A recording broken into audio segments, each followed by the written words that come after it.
કેમ છો? મજામાં? રવિવારની બોલતી ટોકી વાર્તામાં આપ સૌનું સ્વાગત છે. મારા મિત્રો, આજની વાર્તા શરૂ કરીએ કે જેનું નામ છે ઈંડુ કે મરઘી.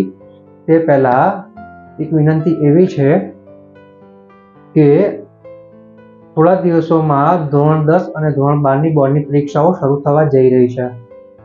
તો અત્યારના સમયમાં આપણા વિદ્યાર્થીઓ, ખાસ કરીને ધોરણ 10 અને ધોરણ 12ના બોર્ડના વિદ્યાર્થીઓ ખૂબ વધારે પડતો તણાવ અનુભવી રહ્યા હશે. તો આવા તણાવમાંથી વિદ્યાર્થીઓને થોડીક રાહત મળે અને વિદ્યાર્થીનું જીવન કેવું હોવું જોઈએ, જીવન વિશે તે શું કરી શકે છે, શું વિચારી શકે છે, તેના ઉપર પ્રકાશ પાડતો એક વિડીયો છે કે જેનું નામ છે એક્ઝામ કી એસી કી તૈસી. એટલે કે આ વિડીયો વિદ્યાર્થીઓના મનમાંથી પરીક્ષાનો ભય ભગાડવામાં, ભય દૂર કરવામાં ખૂબ મદદ કરશે અને સાથે સાથે જીવન શું છે, જીવન કેવું હોવું જોઈએ, જીવન શા માટે મહત્વનું છે, તે બધું જ આ વિડીયોમાં સમજણમાં આવે એવું છે. બની શકે કે આ વિડીયોથી કોઈ વિદ્યાર્થીને પોતાના જીવન માટેનો કોઈક રસ્તો મળી જાય અને કોઈ વિદ્યાર્થી જો વધારે પડતો તણાવ અનુભવીને કંઈક ખોટું કરવાનું વિચારતો હોય તો તે પણ અટકી જાય. મારા મિત્રો, અહીંયા વિનંતી એટલી જ છે કે આ જે વિડીયો છે એક્ઝામ કી એસી કી તૈસી, જેની લિંક હું આ વિડીયોમાં, યુટ્યુબ વિડીયોમાં હું ડિસ્ક્રિપ્શનમાં મૂકી રહ્યો છું. આ વિડીયોને તમને જે કોઈ લાગે છે કે વિદ્યાર્થીઓ છે બોર્ડના અને તમારે તેમને મોકલવું જોઈએ તો તમે આ વિડીયોઝ તે વિદ્યાર્થીને મોકલી શકો છો. આ વિડીયો ફક્ત 24 મિનિટનો છે, પણ આ 24 મિનિટ વિદ્યાર્થીઓનું ભવિષ્ય ખૂબ સારું બનાવી શકે છે. બસ મારા મિત્રો, આ વિડીયોને બને એટલો વિદ્યાર્થીઓ સુધી પહોંચાડવામાં, વાલીઓ સુધી પહોંચાડવામાં અને શિક્ષકો સુધી પહોંચાડવામાં મારી મદદ કરજો. બરોબર મારા મિત્રો? હવે આજની વાર્તા શરૂ કરીએ. ઈંડુ કે મરઘી. આમ તો મારા મિત્રો, આ વાર્તા આપણે ઘણી બધી વખત સાંભળેલી છે, છતાં પણ આ વાતનો જે મેસેજ છે, આ વાર્તાનો જે સંદેશો છે, તે આજે પણ એટલો જ અસરકારક છે. માટે આ વાર્તા આપણે આજે ફરીથી સાંભળીશું. એક ગામ હતું. આ ગામમાં એક ખેડૂત રહે. ખેડૂત ખૂબ મહેનતુ, ખૂબ ઈમાનદાર, હંમેશા પોતાનું કામ જાતે જ કરે, ભગવાનમાં ખૂબ માને. એટલે સવારે ખેડૂત ખેતી કરવા જાય, ખેતર ખેડે, બપોરે તેની પત્ની તેના માટે જમવાનું લઈને આવે, સાંજે થાકી પાકીને આવે અને ઊંઘી જાય. ભગવાનને ખૂબ ભજે, ભગવાનને હંમેશા પ્રાર્થના કરે કે ભગવાન, તું મને હંમેશા સાચવજે, હંમેશા સારું કરાવજે. આવી જ પ્રાર્થના તે કર્યા કરતો. પછી તેને ખ્યાલ આવ્યો તેના ગામમાં કે અન્ય ખેડૂતો જે છે, ગામના અન્ય ખેડૂતો, તે લોકો ખેતીની સાથે સાથે મરઘા ઉછેર પણ કરી રહ્યા છે. એટલે આ ખેડૂતને થયું, ખેતી તો હું કરી જ રહ્યો છું, છતાં પણ મારી પાસે થોડો સમય બચી રહ્યો છે, તો હું પણ કેમ મરઘા પાલન ના કરું. એટલે તેણે પણ એક પોલ્ટ્રી ફાર્મ બનાવી. સૌથી પહેલા એક મરઘી લાવ્યો.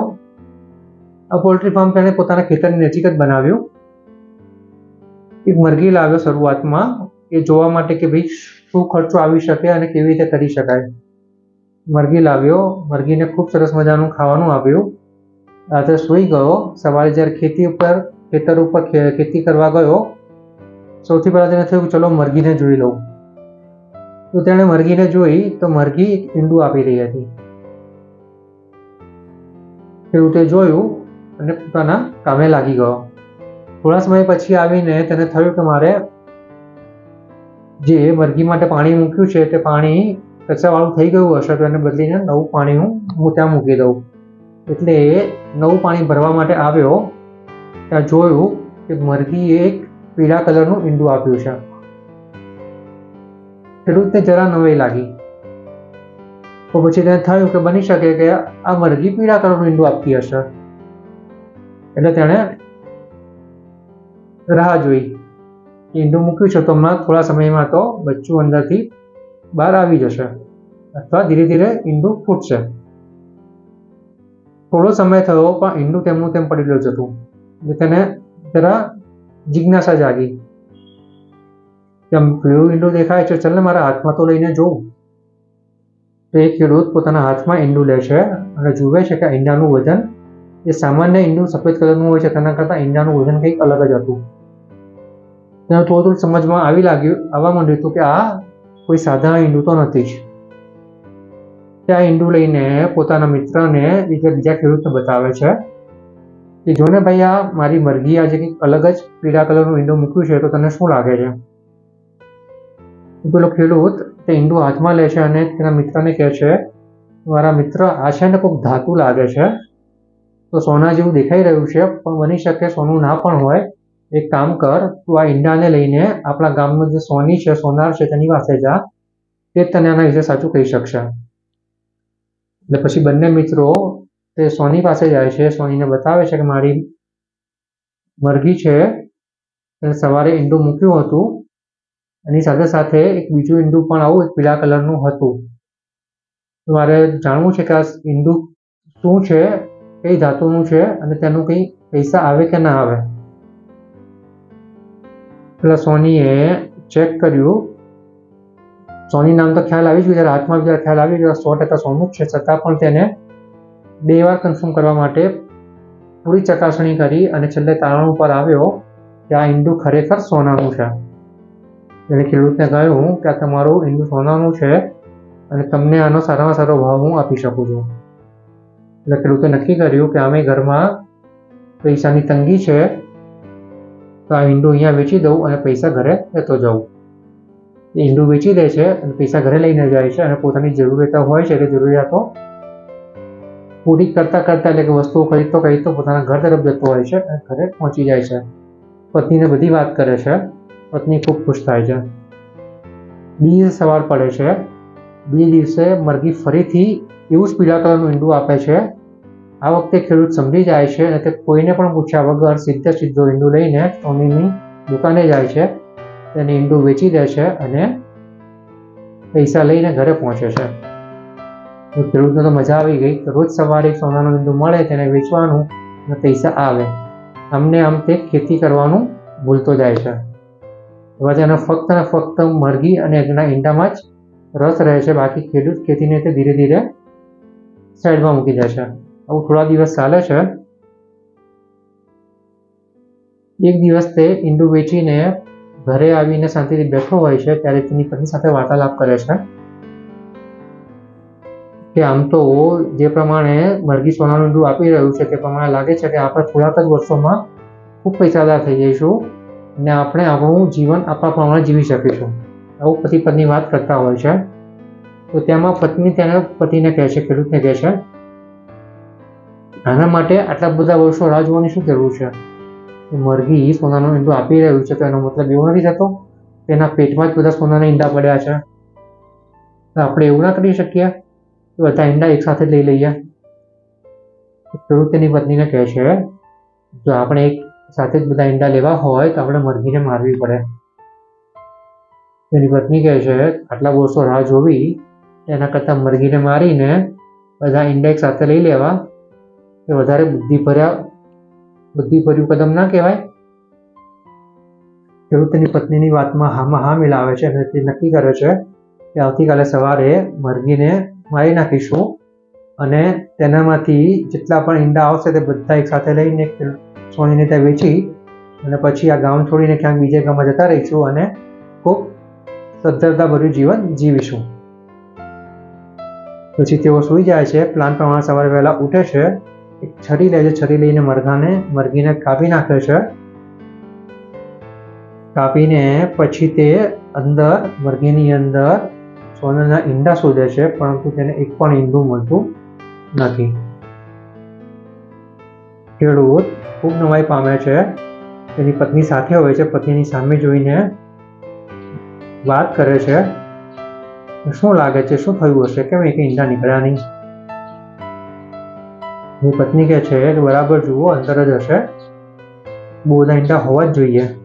બરાબર ચેક કરે છે પણ એક ઈંડા હોતા નથી.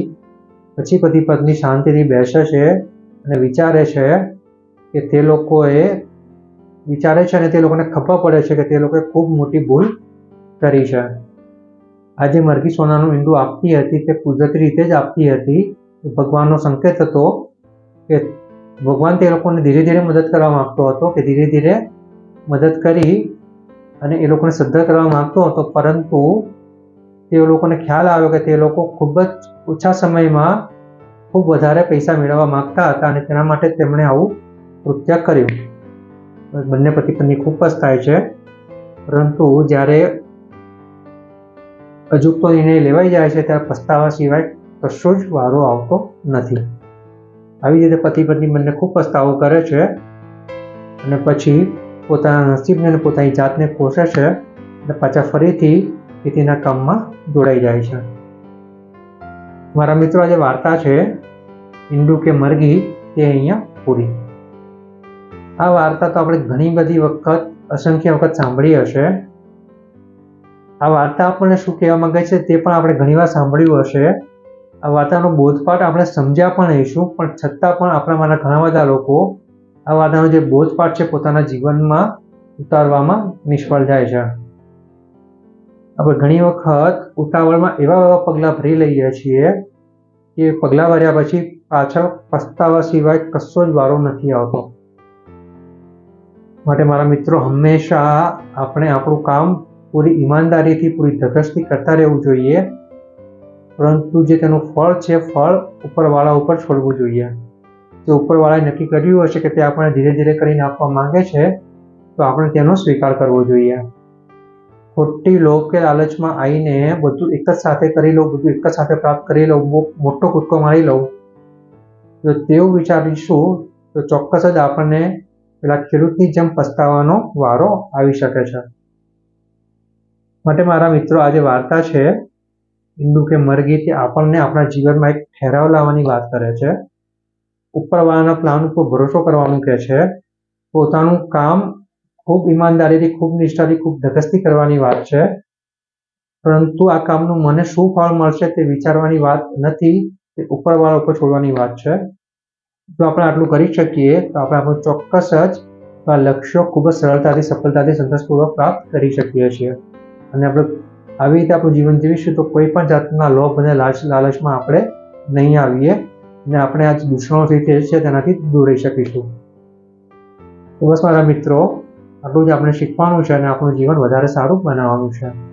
મારા મિત્રો, આ જે વાર્તા છે, આ જ પ્રકારની બીજી ઘણી બધી રવિવારની બોલતી ટૂંકી વાર્તાઓ, રોજના સુવિચારો એટલે કે કોટ્સ અંગ્રેજી અને ગુજરાતીમાં, આ ઉપરાંત જેમ આગળ વાત કરી તેમ વિદ્યાર્થીઓ, વાલીઓ અને શિક્ષકોને ઉપયોગી એવા एग्जाम की ऐसी की तैसी, रिजल्ट की ऐसी की तैसी જેવા પોઝિટિવિટીથી ભરેલા લાઈફ ચેન્જિંગ વિડીયોઝ, આ ઉપરાંત ઘણી બધી અગત્યની વાતો, બધા જ વિડીયોઝ કે જે પોઝિટિવિટી ભરેલા છે એ જો તમે જોવા માંગતા હો તો મારી યુટ્યુબ ચેનલ છે નિમ્બુડ મૂવમેન્ટ, આની ઉપર જઈને તમે આ બધા જ વિડીયોઝ જોઈ શકો છો. અને પોઝિટિવિટીની ચેન જે મેં શરૂ કરી છે તેને આગળ વધારવા તમે આ બધા જ વિડીયોઝ તમારા ફ્રેન્ડ્સ ગ્રુપમાં, ફેમિલી ગ્રુપમાં, ઓફિસમાં, સોસાયટી ગ્રુપમાં વગેરે જગ્યાએ ફોરવર્ડ, શેર અને સબસ્ક્રાઈબ કરીને આ પોઝિટિવિટીની ચેનને આગળ વધારી શકો છો અને મારી મદદ કરી શકો છો. મારા મિત્રો, આજના સમયમાં સકારાત્મકતાની, પોઝિટિવિટીની ખૂબ જ જરૂર છે. જો તમે આટલી મદદ કરશો તો આપણા સમાજમાં થોડા રીતે સમયાંતરે સકારાત્મકતા, પોઝિટિવિટી ફેલાતી રહેશે. મારા મિત્રો, આટલી મદદ તો ચોક્કસ કરશો, બરાબર ને? તો મારા મિત્રો, આપણે મળીશું આવતા રવિવારે. આવતા રવિવારની બોલતી ટૂંકી વાર્તાનું નામ છે લાલચનું છટકું. બરાબર, મળીએ આવતા રવિવારે. જે વાર્તાનું નામ છે તે છે લાલચનું છટકું. ત્યાં સુધી આવજો.